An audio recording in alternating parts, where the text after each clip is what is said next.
Subscribe GA. Hello everyone, and welcome to my General Hospital official channel. I hope everyone is having a wonderful day. Before we begin, please hit the subscribe button and give this video a thumbs up. Curtis makes a choice. Donna raced in to give Sonny a strong embrace when he arrived at Carly's. He agreed to remain for breakfast after she invited him. She went to change, and Sonny told Carly he had some good news for her. She mentioned seeing Sonny and Nina at the Metro Court and complimented him. He stated that he did not want to inform Donna without first informing Carly. Carly replied absent-mindedly that it was up to him. He observed how distracted she was, and she told him that Diane had just left after they had discussed Carly's case. Sonny suspected that Carly was being pursued by the adversaries of the people he'd just begun working with. Diane had heard something about Carly getting a deal for turning on Sonny, according to Carly. Sonny pleaded with her to do it, but she flatly refused. She believed she'd gone through a lot worse than a few years in a low-security prison. She continued by saying that her second alternative was to turn on Drew, which she also refused to do.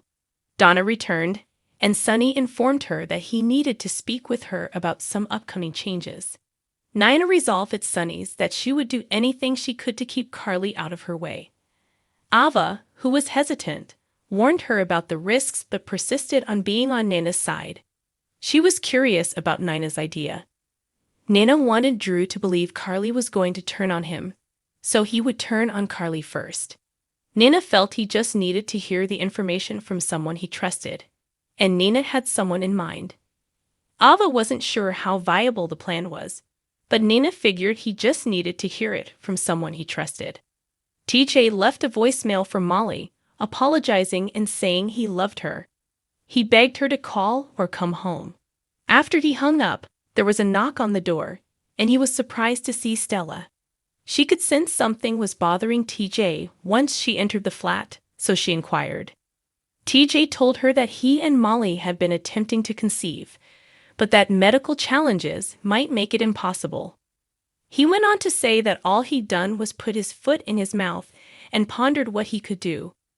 Stella told TJ that, while he and Molly were both dealing with the circumstance, it was different for Molly as a woman. She went on to say that all he could do was be there for Molly. He assumed he could accomplish it, and she wondered whether she could help him in any way.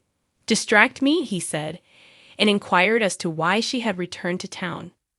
"Of course, family," she replied.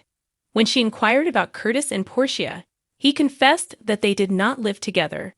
TJ hugged Stella and expressed his delight at seeing her. She hoped Curtis felt the same way.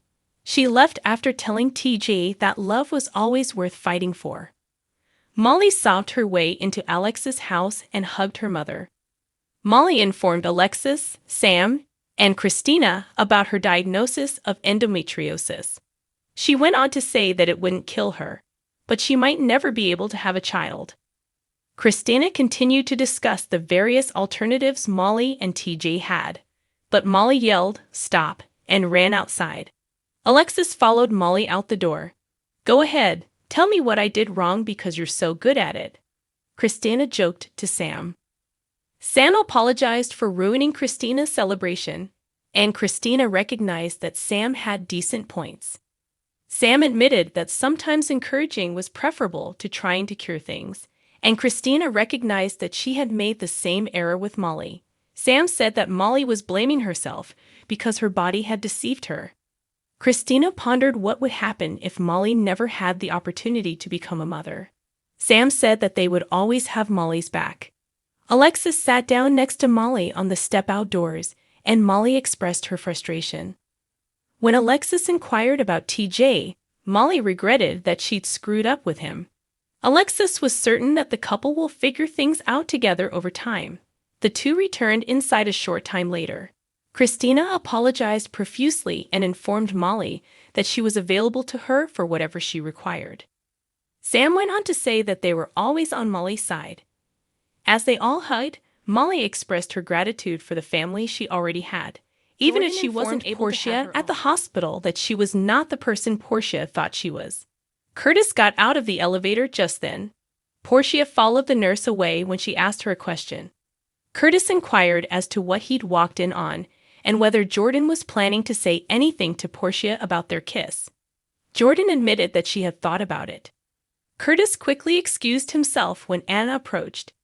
Anna mentioned how tense the air was and wondered what was going on.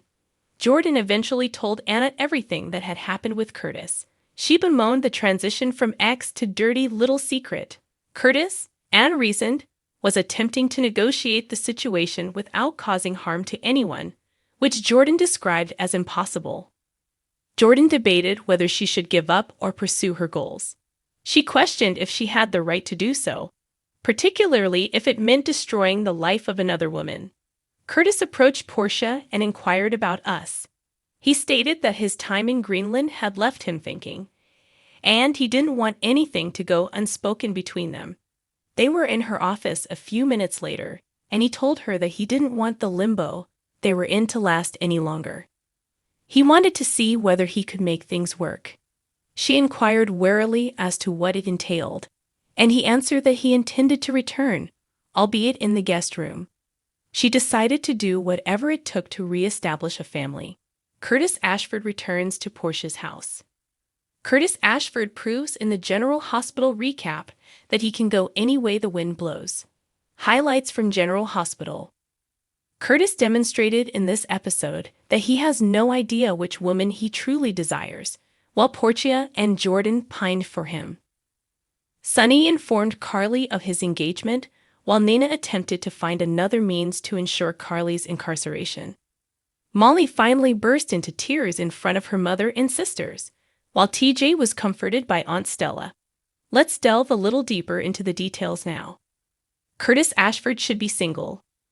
Jordan, Tanisha Harper, was about to inform Portia, Brooke Kerr, that she had kissed Curtis, Donald Turner, the night before when the man himself walked out of the elevator.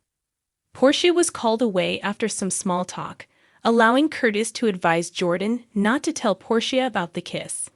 Jordan confided in Anna, Finola Hughes, who was also in the hospital for phlebotomy, rather than her frenemy. Anna was curious about Jordan and Curtis' kiss, but not even Jordan knew. Anna attempted to provide the best diplomatic advice she could, but Jordan saw this as an impossible situation in which someone would be harmed. Curtis Ashford makes a decision. Meanwhile, Curtis made the decision to talk to his wife. Curtis didn't want to leave anything undone between them. He was sick of being in limbo, and Portia wondered if he was forgiving her or calling it quits. Curtis' kiss with Jordan turned out to be meaningless because he was willing to give his marriage to Portia another chance. He wanted to take things slowly, so he'd be living in the guest bedroom at first, but that was fine with Portia for the time being. Sonny explains everything to Carly, and Nina doubles down. Sonny, Maurice Bernard, wanted to tell Carly, Laura Wright, about his engagement, but first he needed to see Donna.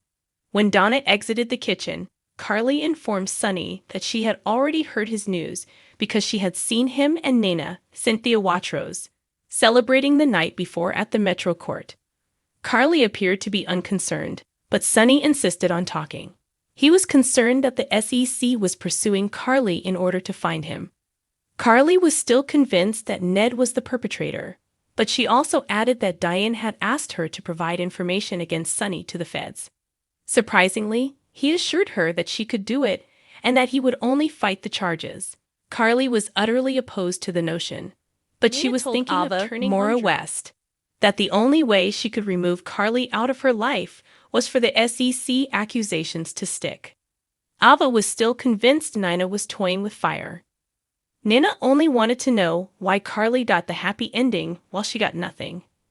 Ava simply did not believe Nina should ruin her own life in order to put Carly to prison. She just wanted Carly to get out of her way for a while so she could date Willow. Nina's brilliant plan was to try to persuade Carly, and Drew that one would turn on the other, but she conceded that it would be easier to get Drew to turn on Carly. Molly's tragedy.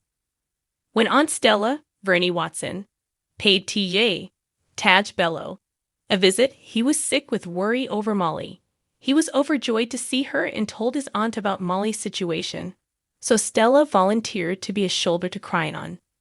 TJ was concerned because he kept placing his foot in his mouth with Molly, so Stella reminded him that this wasn't entirely about him because Molly had the diagnosis. Molly, Stella explained, was a lady who had to let go of a dream. Molly, Holiday Mia Kriegel, sobbed as she arrived at Alexis, Nancy Lee Gran, residence. When Alexis inquired about her doctor's checkup and test results, Sam, Kelly Monaco, became concerned. Molly informed her mother and sisters that she had endometriosis and would be unable to conceive a kid. Christina, Kate Monsey, tried to stay positive and discuss her options, but Molly refused to listen and stormed out of the room. Alexis pursued Molly, leaving Sam and Christina alone, so Sam apologized for disparaging her shelter proposal. Sam went on to clarify Molly's perspective because she, too, had experienced infertility. Christina had to accept that Molly, who is normally reasonable, would be irrational for a while. Outside, Alexis and Molly talked, with Molly revealing that she is overwhelmed and out of control. Alexis informed Molly that it wasn't her fault, but Molly was concerned that she had messed up with TJ. She didn't mean to grow defensive and flee, but she needed to get away and talk to other people. Thanks for watching if you like this video. So please don't forget to subscribe my channel and don't miss any update.